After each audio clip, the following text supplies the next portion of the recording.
જૂનાગઢની બાવદીન વિજ્ઞાન કોલેજ માટે ગૌરવની ક્ષણ સામે આવે છે। સરકારના ઉદ્યોગ સાહસિકતા પ્રોત્સાહન પ્રોજેક્ટ હેઠળ સમગ્ર ગુજરાતમાંથી પસંદગી પામેલા બાવદીન કોલેજના 8 વિદ્યાર્થીઓમાંથી 6 વિદ્યાર્થીઓને PDEDII માટે સિલેક્ટ કરવામાં આવ્યા। તેમને વિશેષ પ્રોત્સાહન પુરસ્કાર આપવામાં આવ્યો છે। અંગે કોલેજના પ્રિન્સિપાલ RP ભટ્ટનું કહેવું છે કે સરકારની આ યોજના નોકરી શોધનાર નહીં પરંતુ નોકરીદાતા બનાવવાના ઉદ્દેશ્ય સાથે શરૂ કરવામાં આવી છે। વિદ્યાર્થીઓને ઉદ્યોગ સાહસિક પ્રપોઝલના આધારે દરેક વિદ્યાર્થીને ₹40,000નું ઇનામ રાશિ આપવામાં આવી છે।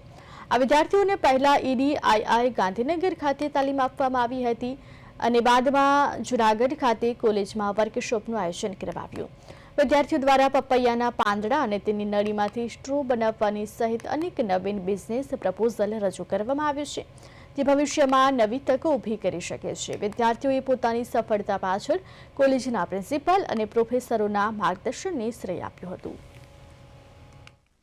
બાઉદીન વિજ્ઞાન કોલેજના પ્રિન્સિપાલ રાજેશ ભટ્ટ આપને જણાવતા ખૂબ આનંદ થાય છે કે મારી કોલેજના 6 વિદ્યાર્થીઓનું ગુજરાત સરકારના એક ઉદ્યોગ સાહસિકતાના પ્રોજેક્ટના અંતર્ગત તેમના નોકરી માટેના નહીં પરંતુ ઉદ્યોગના માટેના પ્રપોઝલને ધ્યાનમાં રાખીને ગુજરાત સરકારે ₹40,000નું પર હેડ ઇનામ આપ્યું છે।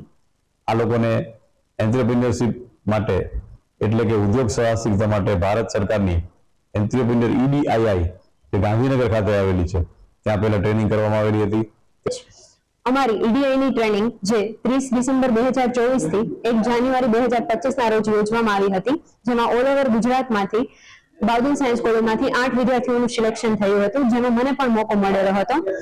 જેમાં બાઉદીન સાયન્સ કોલેજમાં EDI ની એક તાલીમ લેવામાં આવી હતી જે અહીં યોજવામાં આવેલી હતી, જેમાં અમને ગાંધીનગરથી ઘણા બધા નિષ્ણાત આવ્યા હતા કે જે બિઝનેસ પ્રપોઝલને કેવી રીતે તમારા બીજા સામે રજૂ કરી શકાય છે, બિઝનેસ પ્રપોઝલમાં કયા કયા પ્રકારના સ્ટ્રેન્થ, વીકનેસ, ઓપોર્ચ્યુનિટી, થ્રેટ જે બધું આવતું હોય છે એનું પણ અમને ખૂબ સારી રીતે અમારી કોલેજમાં 5 દિવસીય IDI ની ટ્રેનિંગ યોજાણી હતી। આ ટ્રેનિંગ દરમિયાન અમને ઘણી બધી અલગ અલગ કોલેજની ફેકલ્ટી દરમિયાન અમને માર્ગદર્શન આપવામાં આવ્યું હતું કે બિઝનેસ કેવી રીતે કરવો, માર્કેટિંગ કેવી રીતે કરવું, બિઝનેસનું રજિસ્ટ્રેશન કેમ કરવું, ઉદ્યમ રજિસ્ટ્રેશનથી લઈને પેટન્ટ સુધી આપણે કેમ પહોંચવું, સ્ટાર્ટઅપ કેમ કરવું અને કેવી રીતે આ પ્રોસેસને આગળ વધારવી એ બધી જ અમને માહિતી આપવામાં આવી હતી। ત્યારબાદ અમારું સ્ક્રીનિંગ થયું ત્યારે અમારા સ્ક્રીનિંગ ટાઈમ પર ઓનલાઈન વેબિનાર ઉપર સ્ક્રીનિંગ ટાઈમે ડોક્ટર સુનિતા તોમર મેમ જે IAS ઓફિસર છે જેના દ્વારા અમારી ટ્રેનિંગ લેવામાં આવી હતી અને આ ઇન્ટરવ્યુ પણ એના દ્વારા જ લેવામાં આવ્યું હતું, જેથી કરીને હું એનો આભાર માનું છું અને ખાસ કરીને અમારી કોલેજ બાઉદીન સાયન્સ કોલેજનો હું ખૂબ ખૂબ દિલથી આભાર માનું છું।